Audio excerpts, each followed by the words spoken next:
السلام عليكم متابعينا الكرام، متابعين قناة ماري نويرة. في هذا الفيديو إن شاء الله سوف نتكلم عن كيفية فتح حساب في بنك الأهلي دون الرجوع إلى البنك أو الفرع عن طريق الأونلاين.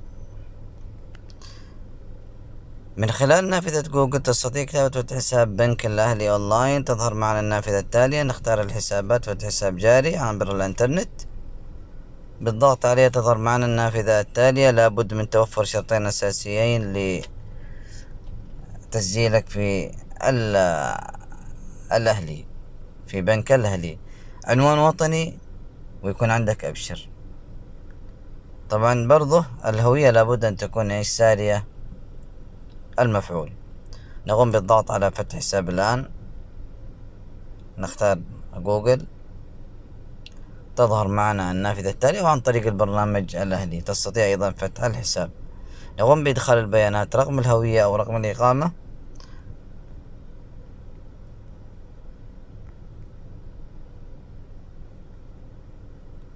نوع التاريخ الميلاد، هجري أو ميلادي على حسب الموجود عندك في الهوية، سواء للمواطن أو الإقامة للمقيم. بعد كتابة تاريخ الميلاد نقوم بكتابة رقم الجوال، ثم الموافقة على الشروط والأحكام، ثم إدخال الرمز الظاهر أمامنا والرمز المرئي، ثم نضغط على استمرار. بعد الضغط على كلمة استمرار تصلنا رسالة على الجوال المسجل الذي أضفناه. نقوم بإدخال الرقم المرسل على الجوال أو رمز التفعيل،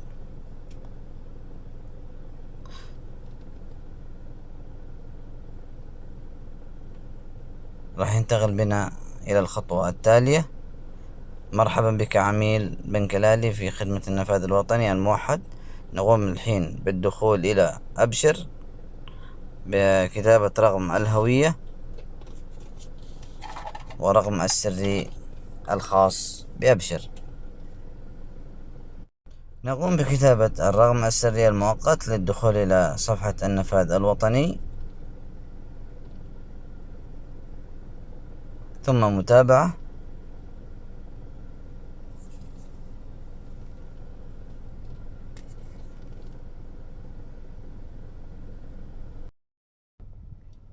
راح ينتقل فينا للخطوة التالية اللي هي عبارة عن تفاصيل العنوان.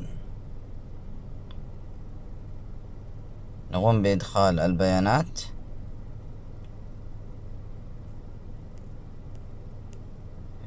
نقوم بإدخال البيانات كاملة صحيحة، لابد أن تكون البيانات كلها صحيحة ودقيقة. معلومات العنوان الوطني راح تظهر معنا على طول. طبعا لابد أن تسجل في العنوان الوطني في البداية، وعندي موجود في القناة كيفية تسجيل في عنوان وطني، وراح أضع الرابط إن شاء الله في أسفل الفيديو. معلومات السكن في البلد الأم، تقوم بإدخال بيانات السكن في البلد الأم. أدخل اسم الشارع، اسم الحي،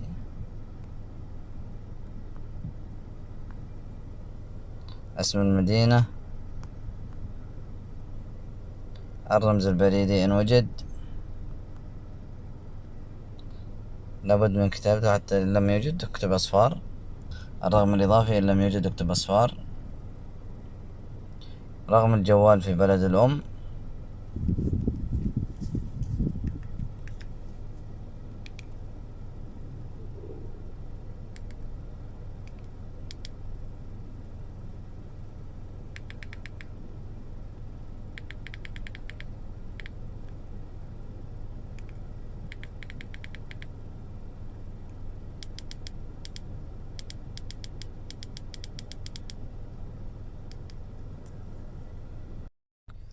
بعد إكمال البيانات نقوم بالضغط على التالي، نقوم إدخال معلومات الوظيفة.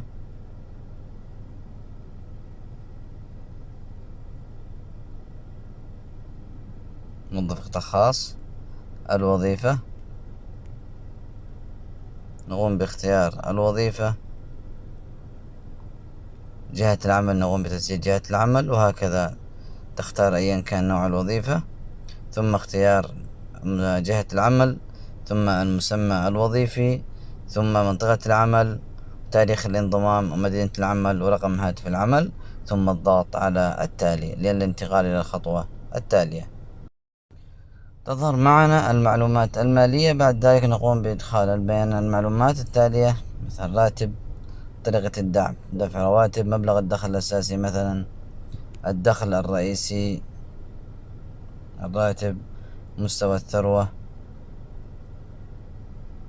ثم نقوم بالضغط على التالي. سبب فتح الحساب: تأمين توفير شخصي، قروض وتسهيلات، منتجات خزينة شخصي.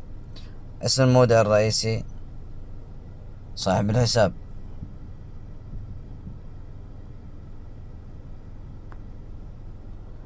إجمالي الإيداع النقدي الشهري المتوقع.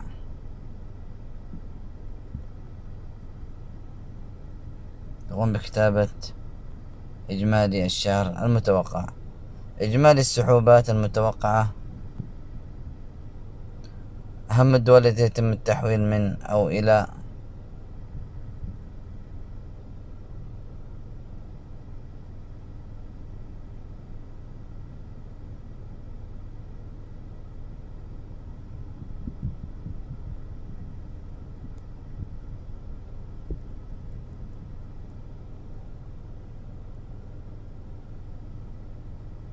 ثم الضغط على التالي.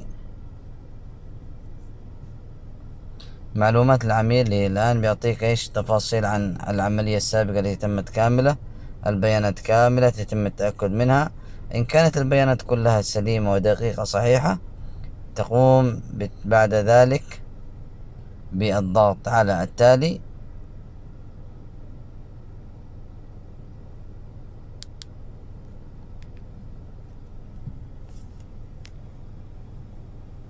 عزيزي العميل، تم إنشاء حسابك بنجاح. رقم الحساب اللي هو رقم الأيبان، ورقم الحساب الذي يتم إعطائه لغيرك ليتم التحويل إليك، اللي هو رقم الحساب الدولي BBAN. وعندك رقم الحساب الدولي اللي هو ما يسمى بالآيبان، يبدأ بحرف الSA. متابعينا الكرام، بهذا نكون انتهينا من كيفية إنشاء حساب في البنك الأهلي عن طريق الإنترنت دون الرجوع إلى البنك. إن شاء الله في الفيديو التالي سوف نتكلم عن كيفية إنشاء حساب في برنامج الأهلي أونلاين، والدخول للبرنامج والتحكم بكل شيء عن طريق البرنامج، وكيف إنشاء الرقم السري للهاتف المصرفي. تابعونا. لا تنسى الاشتراك وتفعيل الجرس ليصلك الفيديو التالي.